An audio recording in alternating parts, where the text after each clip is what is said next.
বাড়ির কাছাকাছি একটি পুকুরে জাল ফেলেছিল আজ সকালে। ভাই এই 3.5 কেজি ওজনের কাতলা মাছটি কিনে আনলো।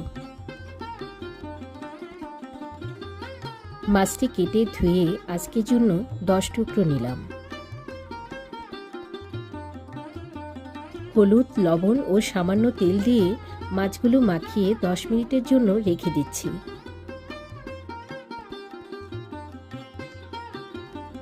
কড়াইতে পরিমাণ মতো তেল দিয়ে মাছগুলো হালকা ভেজে নিচ্ছি।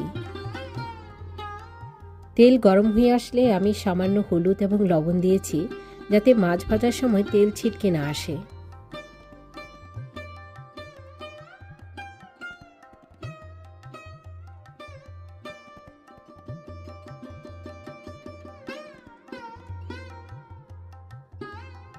এখন যেহেতু শীতকাল, টাটকা ফুলকপি পাওয়া যাচ্ছে।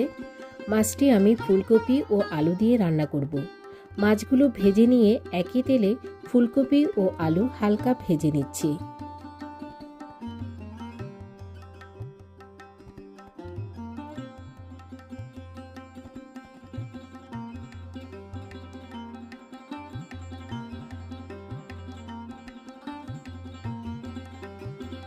একই তেলে দিয়ে দিচ্ছি 1 চামচ কালো জিরে, দিয়ে দিচ্ছি 2টো বড় পেঁয়াজ কুচি, দিয়ে দিচ্ছি আদা, রসুন ও জিরা বাটা, দিয়ে দিচ্ছি 2টো শুকনো মরিচ বাটা ও কাঁচামরিচ বাটা।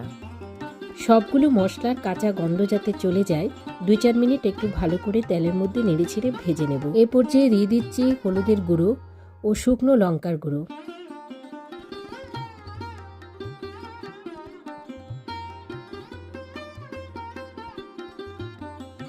এখন দিয়ে দিচ্ছি সরু করে কাটা 3টে টমেটো,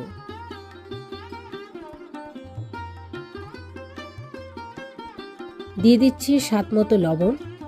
এরপরে টমেটো ভালো মতো গলে যতক্ষণ পর্যন্ত গলে না যায় ততক্ষণ পর্যন্ত তেলের মধ্যে ভালো করে নেড়েচেড়ে কষিয়ে নেব।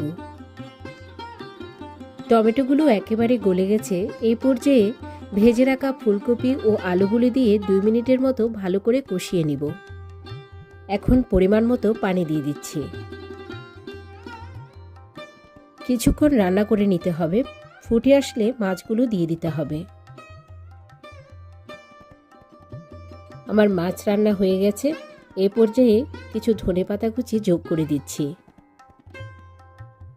দুপুরের গরম ভাতের সাথে এই কাতলা মাছের ঝোল খেতে কিন্তু অসাধারণ।